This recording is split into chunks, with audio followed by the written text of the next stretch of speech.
Hello मेरे प्यारे बच्चों, कैसे हैं आप सब। आज हम करेंगे एनसीईआरटी कक्षा 8 अध्याय 11 क्षेत्र मिति। उसमें करेंगे प्रश्नावली 11.1 प्रश्न नंबर 1।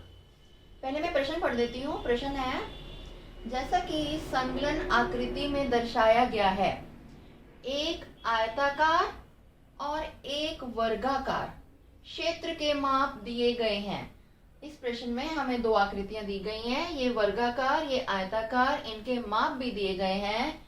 इसकी लंबाई, वर्ग की लंबाई दी गई है 60 मीटर और आयत की लंबाई दी गई है 80 मीटर। आयत की चौड़ाई हमें नहीं दी गई है। ये आकृति प्रश्न के साथ दी गई है। अब आगे प्रश्न पढ़ते हैं। यदि इनके परिमाप समान हैं तो किस खेत का क्षेत्रफल अधिक होगा। तो प्रश्न हमारा इस तरह से है कि हमें ये ज्ञात करना है कि वर्गाकार जो खेत दिया है उसका क्षेत्रफल अधिक है या जो आयताकार खेत दिया है उसका क्षेत्रफल अधिक है। इसका अर्थ ये है कि हमें पहले दोनों ही खेतों का क्षेत्रफल निकालना है। हम वर्गाकार खेत का क्षेत्रफल तो आसानी से निकाल सकते हैं क्योंकि वो होता है भुजा गुना भुजा, और हमें वर्गाकार खेत की भुजा मालूम है। परंतु जो आयताकार खेत है उसका हम क्षेत्रफल ज्ञात अभी नहीं कर सकते क्योंकि हमें उस खेत की, आयताकार जो खेत है उसकी हमें चौड़ाई मालूम नहीं है। तो इसका अर्थ ये बनता है कि यदि हम पहले चौड़ाई ज्ञात कर लें तो हम उस आयताकार खेत का क्षेत्रफल भी ज्ञात कर पाएंगे और तब हम दोनों क्षेत्रफलों को देख पाएंगे कि किसका क्षेत्रफल अधिक है।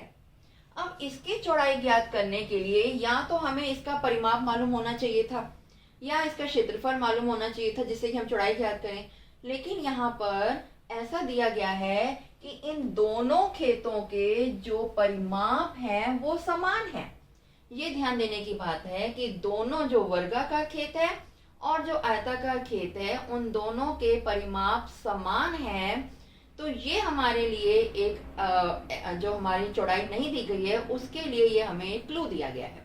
ठीक है, तो यहाँ से हम अपने जो आयताकार हमारा खेत है उसकी चौड़ाई ज्ञात कर सकते हैं। और जब हमारे पास चौड़ाई आ जाएगी तो हम दोनों ही खेतों का, जो वर्गाकार है और जो आयताकार है, दोनों ही खेतों का क्षेत्रफल ज्ञात करेंगे और फिर किसका अधिक है वो हमारा उत्तर होगा। तो हम यहाँ से शुरू करते हैं। क्योंकि इन दोनों का परिमाप समान है तो हम इसका उत्तर में सबसे पहले ज्ञात करते हैं वर्गाकार खेत का परिमाप। ठीक है, तो वर्गाकार जो खेत है उसकी आपने भुजा देखी 60 है, तो उसका परिमाप बनेगा, जैसा कि आप जानते हैं कि वर्ग का परिमाप होता है 4 गुना भुजा। तो यहाँ आ गया 4 गुना 60 मीटर, इसका अर्थ है ये है 240 मीटर।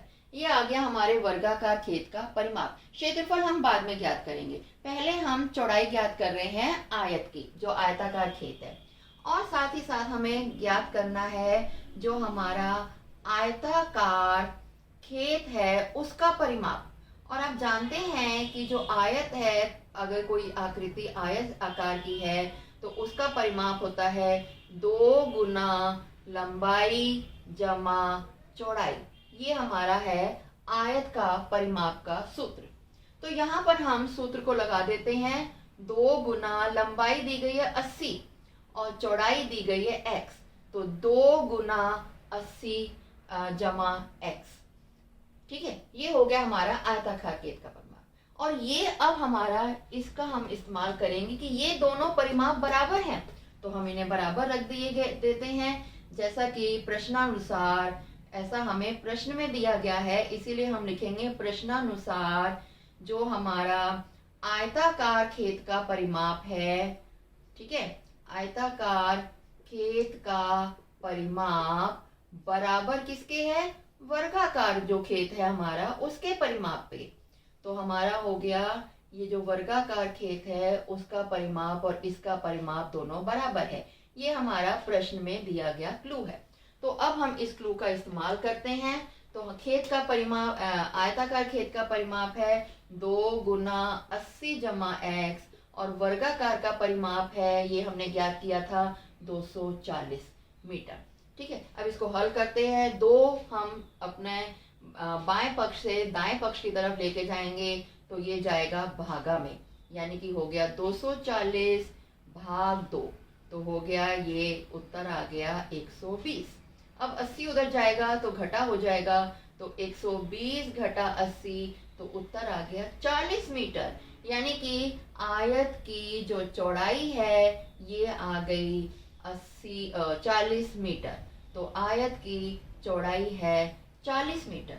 अब जब आयत की चौड़ाई आ गई तब तो हमारे लिए बहुत आसान हो गया, क्योंकि हमें अब निकालना है वर्गाकार खेत का क्षेत्रफल, फिर निकालना है आयताकार खेत का क्षेत्रफल, और फिर दोनों में देखेंगे कि किसका अधिक है, जैसा कि हमें प्रश्न का उत्तर देना है।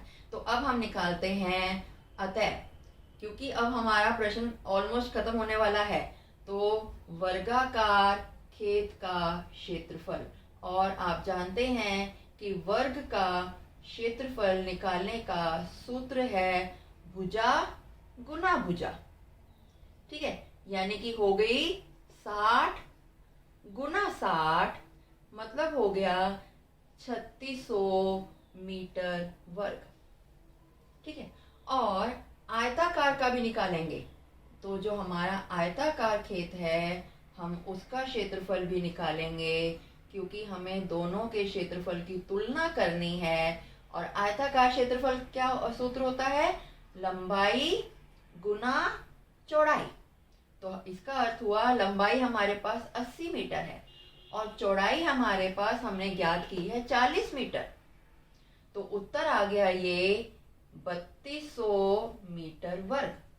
तो बताइए किसका ज्यादा है। देखिए ये 3600 वर्ग मीटर है वर्ग का, और 3200 मीटर स्क्वायर है आयत का। तो किसका अधिक हुआ, दोनों को कंपेयर करेंगे, यानी कि 3600 मीटर वर्ग ज्यादा है 3200 मीटर वर्ग से। अतः वर्गाकार खेत का क्षेत्रफल अधिक है। तो इस तरह से ये प्रश्न का हमने उत्तर ज्ञात किया। ठीक है, इस तरह से हमने ज्ञात किया। देखिए डायरेक्ट अगर सीधा से हमें चौड़ाई मालूम होती फिर तो हमें सिर्फ इतना ही भाग करना था, लेकिन क्योंकि हमें चौड़ाई नहीं दी है, लेकिन ये दिया गया है कि दोनों आकृतियां जो दी गई हैं, दोनों खेतों की जो आकृतियां दी गई हैं उनके परिमाप बराबर हैं। तो हमें पहले परिमाप ज्ञात करने हैं, उन्हें बराबर रखना है, उसके बाद हमें दोनों के क्षेत्रफल ज्ञात करने हैं और अपना उत्तर ज्ञात करना है। हेलो मेरे प्यारे बच्चों, अब हम करेंगे प्रश्नावली 11.1 का प्रश्न नंबर 2। पहले मैं प्रश्न पढ़ देती हूँ। प्रश्न है, श्रीमती कौशिक के पास चित्र में दर्शाए गए मापों वाला एक वर्गाकार प्लॉट है। देखिए ये वर्गाकार प्लॉट है जिसकी भुजा की लंबाई है 25 मीटर। क्योंकि ये वर्गाकार है तो चारों लंबाइयां बराबर हैं, चारों भुजाएं बराबर हैं और सभी भुजाएं 25-25 मीटर की हैं, जिसमें से 2 दी गई हैं, बाकी 2 भी 25-25 मीटर है। ठीक है, वह प्लॉट के बीच में एक घर बनाना चाहते हैं। इस तरह से उन्होंने प्लॉट के बीच में घर बनाया है, बाकी जगह अभी उन्होंने छोड़ दी। और जो घर का माप है वो है 20 मीटर और 15 मीटर। ठीक है, ये घर का माप दिया गया, वो आयत आकार का है। प्लॉट वर्गाकार है लेकिन जो घर है वो आयताकार है। ठीक है, घर के चारों ओर एक बगीचा विकसित किया गया है। ये है इनका बगीचा, यहाँ लिखा गया ये बगीचा है, ये घर है, ये चारों ओर एक बगीचा विकसित किया गया है। ₹55 प्रति वर्ग मीटर की दर से इस बगीचे को विकसित करने का व्यय ज्ञात कीजिए। हमें ये बगीचे का 55 रुपए प्रति वर्ग मीटर की दर से कितना व्यय आएगा वो ज्ञात करना है। ठीक है, परंतु तो हमारा प्रश्न यहाँ पर हमें व्यय ज्ञात करना है इस बगीचे का। जैसा कि आप देख पा रहे हैं एक वर्ग है, उसके अंदर एक आयत है। अगर क्योंकि हमें बगीचे का व्यय ज्ञात करना है, यानी कि क्षेत्रफल हमें पता होना चाहिए बगीचे का, और बगीचे का क्षेत्रफल आएगा ये जो प्लॉट, जो वर्गाकार प्लॉट है, इसका क्षेत्रफल, उसमें से हम घटा दें ये घर का क्षेत्रफल। ये पूरा प्लॉट है वर्गाकार, इसका क्षेत्रफल जो एक वर्गाकार है उसमें से ये घर का जो आयताकार क्षेत्रफल है ये घटा दें तो जो बचेगा वो होगा इस बगीचे का क्षेत्रफल।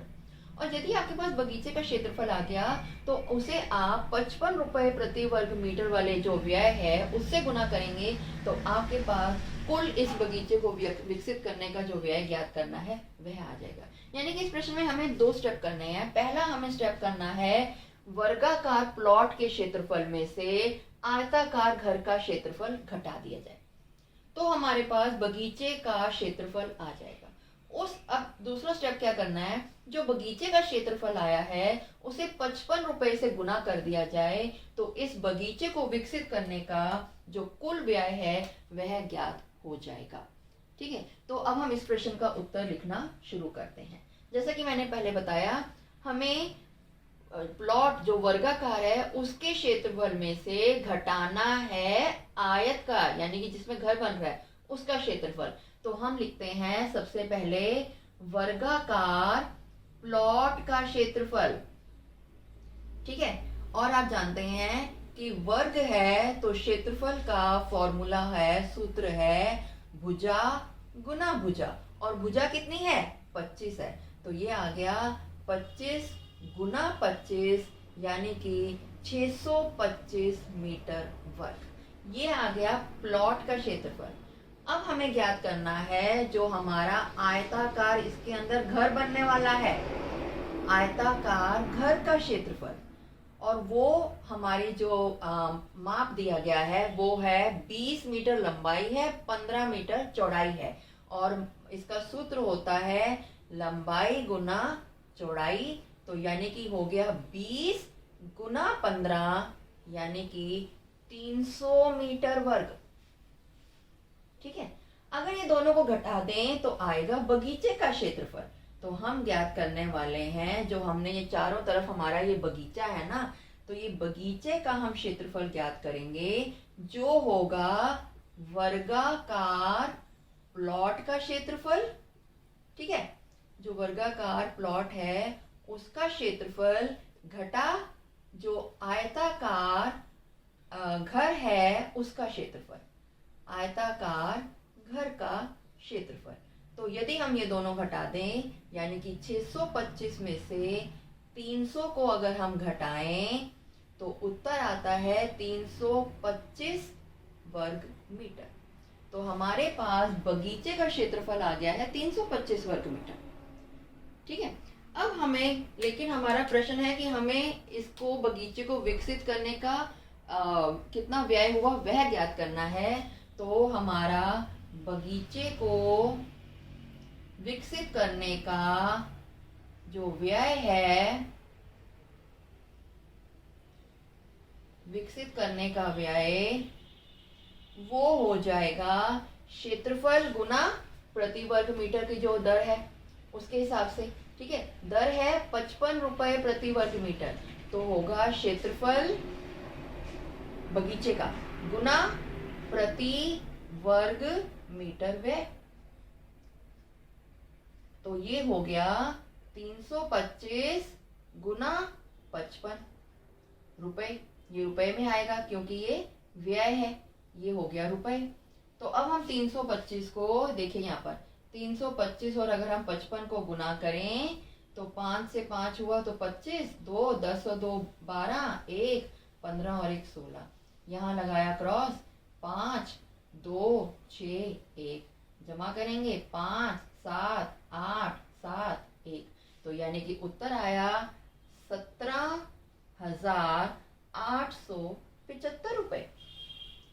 तो इसका जो बगीचा है, बगीचे को विकसित करने का हमारा व्यय जो आया है ये हमारा उत्तर है कि कुल व्यय जो होगा यहाँ पर वो होगा 17,875 रुपए। ठीक है, इस प्रश्न में हमें व्यय पूछा गया था बगीचे को विकसित करने का। तो हमें सबसे पहले ज्ञात करना होगा कि बगीचे का क्षेत्रफल कितना है, और वो ज्ञात करने के लिए हमने प्लॉट के क्षेत्रफल में से आयत वाला जो घर है उसका क्षेत्रफल घटा दिया और फिर गुना किया, तो इस तरह से हमारा ये उत्तर आया। अब हम करेंगे प्रश्नावली 11.1 का प्रश्न नंबर 3। और प्रश्न ये है कि जैसा कि आरेख में दिखाया गया है, ये आरेख दिया गया है आपको प्रश्न के साथ, एक बगीचे का आकार मध्य में आयत का है, ये मध्य में आयत है और किनारों पर अर्धवृत्त है। एक अर्धवृत्त यहाँ पर है, एक अर्धवृत्त यहाँ पर है। इस बगीचे का परिमाप और क्षेत्रफल ज्ञात कीजिए। ठीक है, तो सबसे पहले तो मैं आपको ये बता देती हूँ कि एक आयत का जो परिमाप होता है वो होता है 2 गुना लंबाई जमा चौड़ाई, और जो आयत का क्षेत्रफल होता है वो होता है लंबाई गुना चौड़ाई। ठीक है, और जो वृत्त है, वृत्त का परिमाप होता है 2 पाई आर, आर मतलब त्रिज्या, और अर्धवृत्त का परिमाप होता है यानी कि इसका आधा। अर्धवृत्त का परिमाप बन गया 2 पाई आर बटा में 2, यानी कि आ गया पाई आर, आर है यहाँ पर त्रिज्या। ठीक है, और अर्धवृत्त का, पहले अगर आपको वृत्त का याद हो तो अर्धवृत्त का निकाल लेंगे। क्षेत्रफल क्या होता है, अर्धवृत्त का क्षेत्रफल होता है, देखिए वृत्त का क्षेत्रफल होता है पाई आर वर्ग, तो अर्धवृत्त का बनता है पाई आर वर्ग बटा 2, और जबकि वृत्त का जो क्षेत्रफल होता है वो भी हम लिख लेते हैं, क्योंकि 2 अर्धवृत्त है ना, 2 अर्धवृत्तों को अगर मिला दिया जाए तो एक वृत्त बन जाता है, तो हम वृत्त का भी जो सूत्र है वो भी हम लिख देते हैं। ठीक है, अब हमें बहुत आसान प्रश्न है, सिर्फ हमें इनके सूत्र मालूम होने चाहिए तो हमारा आसान हो जाता है उत्तर निकालना। तो यहाँ हम इसका उत्तर शुरू करते हैं। सिंपल सी बात है, इसका हमें परिमाप निकालना है, और आयत की लंबाई आपको प्रश्न में अभी तो दी गई है। यदि ना भी दी गई हो तो देखिए यहाँ से लेकर यहाँ तक ये है 20 मीटर। ठीक है, और ये वाली जो चौड़ाई है ये है 7।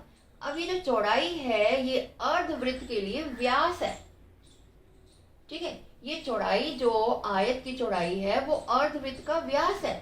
तो अगर हम देखें कि जो अर्धवृत्त है उसकी त्रिज्या कितनी होगी, अर्धवृत्त का व्यास है आयत की चौड़ाई। ठीक है, और वो है 7 मीटर, तो अर्धवृत्त की त्रिज्या कितनी होगी, अगर व्यास 7 मीटर है तो त्रिज्या होती है व्यास बटा 2, यानी कि हो गई 7 बटा 2। इसे आप चाहें तो 3.5 में लिख सकते हैं, और अगर 7 बटा 2 का इस्तेमाल करना है तो वो भी कर सकते हैं। तो यानी कि ये जो है ये आ गई है 3.5, तो इसी तरह से ये वाली भी आ गई है 3.5।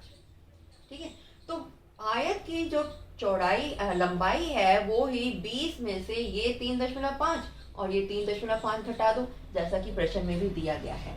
तो हमारे पास आयत की लंबाई आ चुकी है 20 में से 3.5 ये वाला और 3.5 ये वाला घटा दें तो ये हो गया 20 घटा 7, जिसका अर्थ हुआ ये हो गई है लंबाई 13 मीटर। तो ये जो लंबाई है यहाँ से लेकर यहाँ तक, यहाँ तक ये है 13 मीटर। तो इस तरह से आयत की लंबाई आ चुकी है 13 मीटर और आयत की चौड़ाई ये है, यानी कि 7 मीटर। वो तो आपको दी गई है, उसमें आपको निकालना नहीं है, वो है 7 मीटर। और वृत्त की, अर्धवृत्त हो या वृत्त हो, त्रिज्या कितनी आई है, वो आई है 3.5 मीटर। अगर आपका ये सब ज्ञात हो गया है तो अब परिमाप निकालना या क्षेत्रफल निकालना ज़्यादा मुश्किल की बात नहीं है, ये ज्ञात करना इम्पोर्टेंट था। और सबसे अच्छी बात प्रश्न में क्या है कि आपको आयत की लंबाई दी गई है, लेकिन आपको एग्जाम में, पेपर में ये दी जाए ये ज़रूरी नहीं है। ये क्लू आपको किताब में दिया गया है, लेकिन आपको एग्जाम में ऐसा क्लू दिया जाए ये आपको ज़रूरी नहीं है, इसीलिए मैंने आपको बता दिया कि आपको कैसे वो निकालना है, वो भी आपको आना चाहिए। ठीक है, तो अब तो हमारा आसान है। जो हमारा इसका परिमाप निकालेंगे, जो आकृति दी गई है, ठीक है, आकृति का परिमाप होगा ये जो हमारी, सबसे पहले तो ये जो लंबाई है 13 मीटर यहाँ से, 13 मीटर यहाँ से, दो तो ये लंबाइयाँ आ गई। देखिए परिमाप कर रहे हैं, परिमाप मतलब इसका अगर हम एक चक्कर लगाएं, उसकी हम बात कर रहे हैं, तो आकृति का जब चक्कर लगाएंगे तो एक तो ये लंबाई और इसके सामने वाली ये लंबाई, ये दो लंबाइयां तो आएंगी आएंगी, जमा वृत्त का, क्योंकि एक ये अर्धवृत्त है, ये अर्धवृत्त है, दो अर्धवृत्त मिला दें तो बनता है एक वृत्त। तो अगर हम वृत्त का परिमाप लगा दें तो दो अर्धवृत्त नहीं करने पड़ेंगे, नहीं तो आप 2 गुना अर्धवृत्त भी कर सकते हैं। मैं दोनों मिलाकर एक वृत्त बना देती हूँ, ठीक है, 2 अर्धवृत्त मिल जाते हैं तो एक वृत्त बनता है। तो मैं लिखती हूँ आकृति का परिमाप। तो यहाँ आकृति का जो परिमाप है वो है 2 गुना आयत की लंबाई, क्योंकि यहाँ पर 2 लंबाइयां हैं, एक ये 13 मीटर और एक ये 13 मीटर, 2 गुना आयत की लंबाई जमा 2 गुना अर्धवृत्त, अर्धवृत्त का परिमाप, क्योंकि वो भी 2 है। ठीक है, तो ये हो गया 2 गुना 13 मीटर और ये आ गया 2 गुना अर्धवृत्त का परिमाप हमने देखा था, होता है 2 पाई आर बटा 2। ठीक है, यहाँ हम दोनों को मिला दें तो बन जाता है एक वृत्त। तो मैं सीधा वृत्त का क्षेत्रफल लिख देती हूँ जो है 2 पाई आर, यानी कि ये तो हो गया कितना 26 और ये हो गया 2 पाई का मान 22/7 लगाती हूँ, और जो त्रिज्या आर है ना वो मैं 7/2 इस्तेमाल कर रही हूँ, क्योंकि मुझे ऐसा लग रहा है कि वो कट जाएगा तो मुझे बहुत आसानी हो जाएगी, है ना। तो हमें आसान तरीका ढूंढना चाहिए अपने कैलकुलेशन के लिए। तो यहाँ 7 से ये 7 कट गया, देखा, इसीलिए मैंने किया। अगर दशमलव में करते तो भी कैलकुलेशन तो हो जाती है, लेकिन थोड़ा आसानी के लिए मैंने ऐसा किया। ये 2 से 2 कट गया। ठीक है, तो अब बचा क्या मेरे पास? अब मेरे पास बचा है, यहाँ से तो 26 मीटर बचा ही बचा है, और ये सब कट गया तो सिर्फ 22 मीटर ही बचा है। तो अब अगर मैं इन दोनों को जोड़ दूं तो बनता है 48 मीटर। तो इस तरह से ये आकृति का परिमाप आ गया 48 मीटर। ये प्रश्न में यहाँ पर हमने एक भाग कर लिया, 48 मीटर आ गया। कैसे आया? एक तो ये 2 आयत की लंबाई है, फिर आधा परिमाप ये, आधा ये, 2 अर्धवृत्त का लिखो या सीधा एक वृत्त का लिखो। तो मैंने एक वृत्त का लिख दिया, 2 पाई आर। पाई का मान मुझे पता है 22/7। आर यहाँ पर मैंने 7/2 इस्तेमाल कर लिया, आप चाहे तो 3.5 भी कर सकते हैं। उसके बाद हमने इनका इसको हल किया, ये कट गए तो बचा यहाँ से 22, 26 और 22 हो गया 48 मीटर। तो अतः इसका परिमाप आ चुका है 48 मीटर। लेकिन प्रश्न अभी हमारा खत्म नहीं हुआ है, अभी हमें क्षेत्रफल भी ज्ञात करना है। तो क्षेत्रफल हम ज्ञात करते हैं, ये जो आकृति है इसमें क्षेत्रफल क्या होगा वो तो और भी आसान है, वो होगा आयत का क्षेत्रफल। ठीक है, जो होता है लंबाई गुना चौड़ाई जमा वृत्त का क्षेत्रफल, क्योंकि 2 अर्धवृत्त है मिलके बन गया एक वृत्त। तो वृत्त का क्षेत्रफल क्या होता है? हमने यहाँ लिखा है पाई आर स्क्वायर। आर यहाँ पर कितना है? 3.5 इस्तेमाल करें या 7/2। तो ये होता है यहाँ पर लंबाई गुना चौड़ाई। लंबाई आपको पता ही है 13 है, चौड़ाई आपको पता ही है 7 है, और वृत्त में फॉर्मूला होता है 2 पाई, नहीं, वृत्त का फॉर्मूला होता है पाई आर स्क्वायर, वो तो परिमाप का है, पाई आर वर्ग। तो हम पाई आर वर्ग का इस्तेमाल करेंगे। यहाँ लंबाई कितनी है? 13, चौड़ाई कितनी है? 7। यहाँ पर पाई का मान कितना है? 22/7, आर 7/2 और 7/2। यदि इसे हम हल करें, ठीक है, 13 गुना 7 कितना होता है? 91 मीटर वर्ग। और यहाँ पर देखिए ये 7 कट गया, ये 7 कट गया, ये 2 कटा तो यहाँ आया 11। अब 11 गुना क्या बचा? 7, यानी कि 77, और नीचे बचा 2। ठीक है, तो ये हो गया 91 मीटर वर्ग, और ये अगर मैं भाग करूं तो आएगा 3, फिर आएगा 8.5। जोड़ दें तो क्या आएगा, 0.5 तो आएगा ही आएगा। 8 और 1 9, 9 और 3 12। तो क्षेत्रफल आ गया आकृति का 129.5 वर्ग मीटर। तो इस तरह से हमने परिमाप भी ज्ञात कर लिया और क्षेत्रफल भी ज्ञात कर लिया। ठीक है प्यारे बच्चों, मुझे उम्मीद है कि मैंने जो आपको समझाया है आपको पसंद आया होगा। यदि आपको मेरा अच्छा लगा वीडियो तो आप इसे लाइक करें और शेयर करें और मेरे चैनल को सब्सक्राइब करें। बाय।